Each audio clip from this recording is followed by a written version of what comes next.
I love that. I was going to ask about the business aspect of your life because it seems to be equally as time consuming as your music. And I love that explanation you just gave. Just real quick for people that are listening, what bands do you manage? I managed Night Demon, my own band, Cirith Ungol, who I'm the de facto bass player for, Satan, Yeah. Midnight, and Visigoth. Okay. And, Yeah. and yeah, I just want a handful. I mean, to me, those are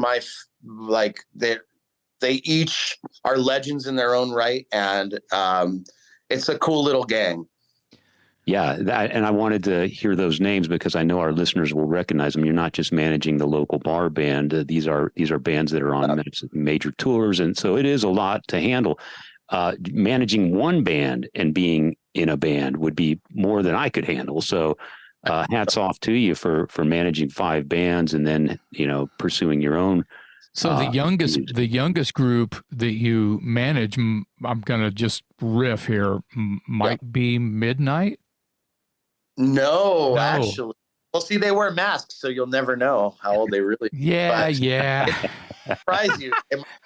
Visigoth is the youngest band I manage. Oh, okay.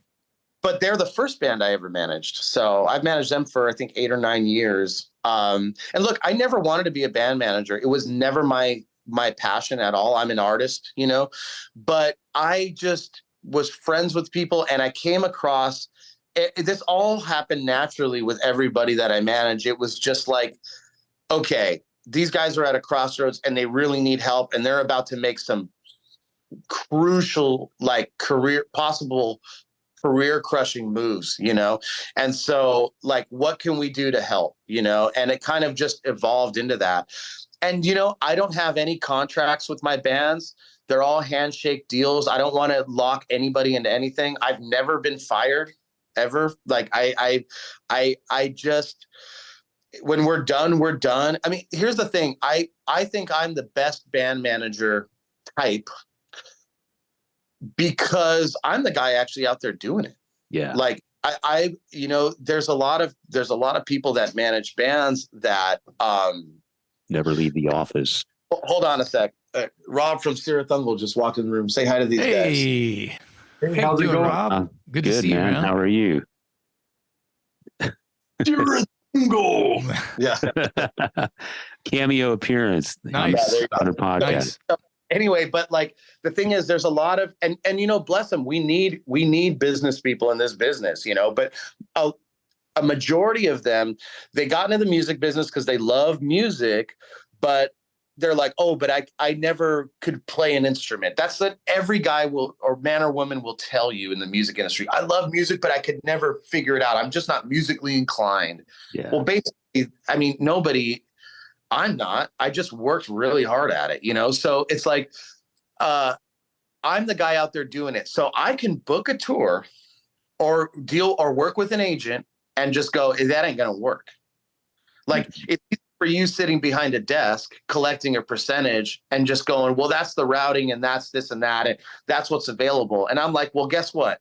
I've toured in Idaho 20 times. And I know there is only one venue in Boise, but there ain't, because I've developed these relationships with people out there where I'm like, I know a guy that has a freaking basement or a community center, and he's actually the best promoter you're going to find because he's not a guy doing 30 shows a month at his club. He loves this band and cares about it, and he's going to work harder than anybody is on this whole tour, and this is going to be a huge success, So it's something to be said for the guy that's actually out there doing it. If you're managing a business, if you manage a McDonald's, it's probably best that you know how to mop the floor too. Yeah. Oh yeah. Yeah. Yeah. It's that experience. It's the real world experience. You can't teach that from a cubicle. You gotta play the dumpy dive in Boise, Idaho. And then you gotta sleep on someone's couch and realize that there's a cool underground club that's not on anyone's radar. That's actually the place you need to play the next time you're in town. Absolutely. And you don't get that if you're not in the van. Plus, it's a lot of agents, they have relationships with promoters because they send them a lot of shows, and they usually have leverage because they have a bigger act that promoter is really going to want. So they'll take a smaller band or whatever. That's just business favors. That doesn't really do anything more for the band besides get them a performance. It's not like their heart is into it, right? And for me, it's like the promoters that I call, like I've gotten fucked up with these guys. You know what I'm saying? Like I've spent some quality time with these people in the trenches. So it's a totally different, I could call these guys at midnight and they'll answer the phone, So yeah. It's a real blessing to be able to help other artists with the relationships that I've created. And I would never bring anybody something. I would never ask anybody for a favor if it's not going to mutually benefit both parties, because then you use that up and then you're done, Yeah. Yeah. So if it doesn't make sense, it doesn't make sense. You got to do the right thing. It sounds very, well, I don't want to use the word old school, but that's an old art. That's a tribal, that's smoke signals via, in our world, it would have been, early 80s. The tape trading, the obviously pre-internet, and where I'm going with this is the fanzines and the tape trading lists that had phone numbers and addresses to people that you could call at midnight and they would answer the phone and help you find a gig and help you find a crash pad and help you. And the metalheads stole that from the punk rock dudes. And it just kind of like melded into this whole thing. And it was a communication. It was like the Pony Express. And I feel like, everybody has, in a metal band, has stolen that idea or fallen through with that idea when they hit the road, and it's all, at that point, it's just word of mouth and communication. But you can't do it unless you're at least, making, before cell phones, it was $100 to call anybody to work out some kind of a deal, to route anything, to even jot it down in a little notebook. So, here's what we talked about and here's how much money, still cool with that, kind of just when you settle up. Doing business back then, it sounds to me like, and things are, of course, different because of the tools made ready for you to use. But everything is still exactly the fucking same, especially since your percent of what you're taking for managing a band is probably not what a normal rock band's manager is taking. No. And you're not looking. I'll be completely transparent, just because I think people should know. Sure. I mean, I'm not going to give you my tax return right now, but I'm just saying, like, no. I take 10 to 15% of the profit. So that's after all bills are paid, like everything.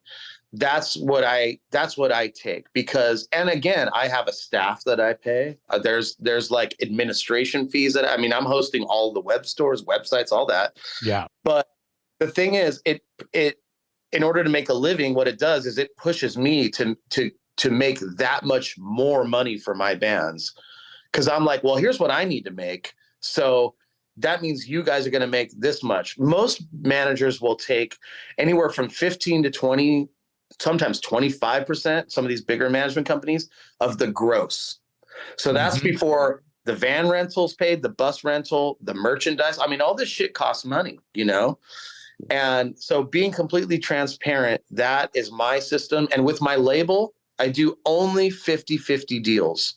So it's like, look, I'll advance all the money to get this record made and release it. And I have the same distribution as all the majors. So, and look, again, I have relationships. The head guy at the distributor, I have a key to his house. Okay. He's the head metal guy. Yeah.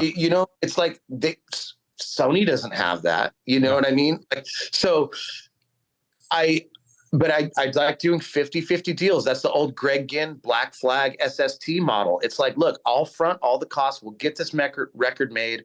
I get paid back first. When it's recouped, like we just split the profits. You do your job, I do my job. There's never a dispute about money.